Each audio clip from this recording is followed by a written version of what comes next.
Sócrates y el triunfo de la sabiduría, una vida de filosofía y fortaleza. La Atenas que forjó a un sabio. Sócrates nació en el 470 a.C., en una Atenas que vivía su época dorada bajo el liderazgo de Pericles. Esta era una ciudad que se destacaba en arte, arquitectura y pensamiento, con el Partenón como símbolo de su grandeza. Atenas era también el centro de la democracia, aunque no una democracia en el sentido moderno, solo los ciudadanos varones tenían derechos políticos, excluyendo a mujeres, esclavos y extranjeros. A pesar de sus limitaciones, Atenas era un hervidero de ideas y debates. Sin embargo, esta democracia tenía un lado oscuro, estaba plagada de demagogos y sofistas que enseñaban retórica vacía, entrenando a los jóvenes en el arte de persuadir sin importar la verdad. Para ellos, la política era un juego de manipulación. Aquí es donde entra Sócrates como un disidente intelectual. El descubrimiento de su misión, solo sé que no sé nada. La historia cuenta que el oráculo de Delfos, a través de la sacerdotisa Pitonisa, declaró que Sócrates era el hombre más sabio de Atenas. Esto sorprendió a Sócrates, pues no se consideraba a sí mismo un sabio. Intrigado, comenzó a cuestionar a los que eran considerados sabios. Políticos, poetas, artesanos. Descubrió que estos hombres, aunque expertos en sus respectivos campos, creían saberlo todo, cuando en realidad su conocimiento era limitado.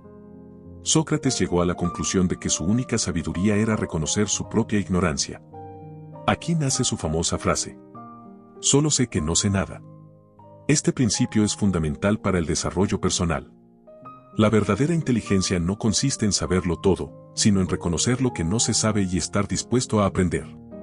La humildad intelectual es el primer paso hacia el crecimiento.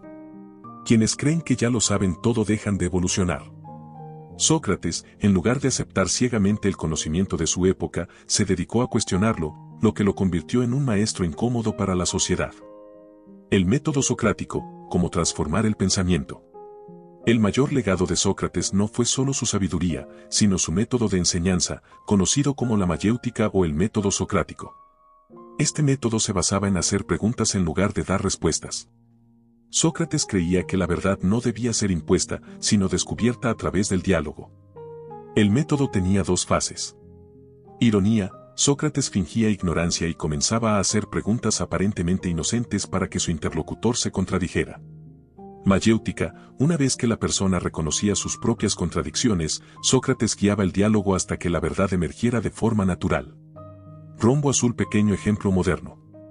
Si alguien dice, el éxito es solo cuestión de suerte, Sócrates preguntaría, entonces, ¿por qué algunas personas trabajan duro y logran éxito, mientras otras con suerte lo pierden todo? A través de más preguntas, llevaría a la persona a darse cuenta de que la disciplina y el esfuerzo tienen un papel clave en el éxito. Este método sigue siendo aplicable hoy en día en el desarrollo del pensamiento crítico, la toma de decisiones en negocios y liderazgo, el aprendizaje basado en el cuestionamiento. Sócrates contra los sofistas, la lucha contra la manipulación. Los sofistas eran los principales intelectuales de la época, pero su objetivo no era descubrir la verdad, sino enseñar cómo ganar debates y manipular con palabras.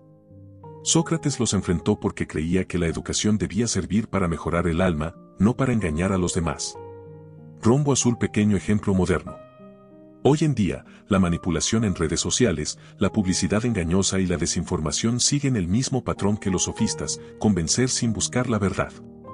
Foco Sócrates nos enseña que debemos aprender a pensar por nosotros mismos, en lugar de aceptar cualquier discurso sin cuestionarlo. Su condena: la filosofía que asustó a Atenas.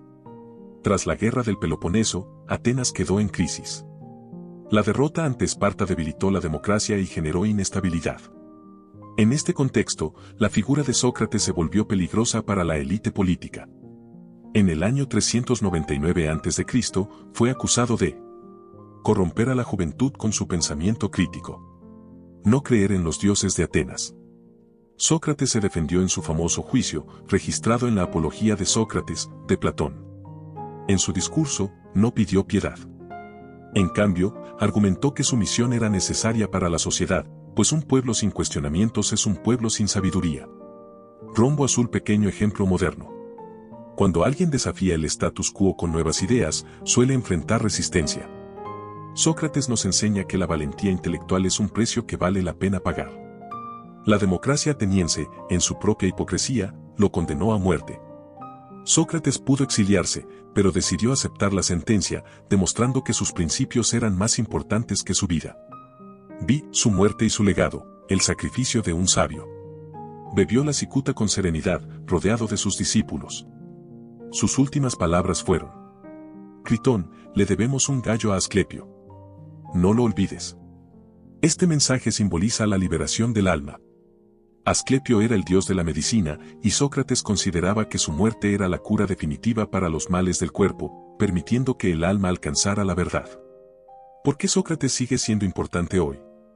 Nos enseñó a pensar críticamente en un mundo saturado de información. Nos mostró que el carácter y los principios son más valiosos que la fama o la riqueza. Nos recordó que el conocimiento es la clave de la verdadera libertad. Reflexión final: ¿qué podemos aprender de Sócrates? Rombo azul pequeño: si queremos mejorar en la vida, debemos cuestionarnos constantemente. Rombo azul pequeño: el éxito no es solo material, sino también intelectual y moral. Rombo azul pequeño: la sabiduría no está en saberlo todo, sino en reconocer nuestras propias limitaciones y aprender cada día.